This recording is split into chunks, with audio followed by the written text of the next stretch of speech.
Hey everyone, the Stride Pro Wrestling Heavyweight Championship will be on the line at Stride Go Steel in the Ville. It is Jay Spade defending against former, not only Stride Pro Wrestling Heavyweight Champion, but also former Stride Pro Wrestling Legacy Champion, Tony Flood. Now, here is the quick backstory on these two. Now, they grew up together, met in 6th grade at Christopher Elementary School, went through school together, became wrestling fans together, trained together while they were still in high school, tagged together, had some matches against each other, then kind of went their own separate ways. Then they came back together in Stride Pro Wrestling when the company launched in 2016.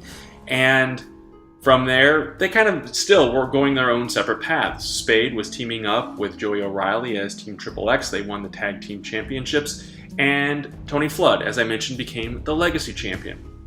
Well, their paths crossed in March of this year after Tony Flood won a Battle Royal to get a right to face Jay Spade, who had beaten Roger Mathis in December for the Stride Pro Wrestling Heavyweight title.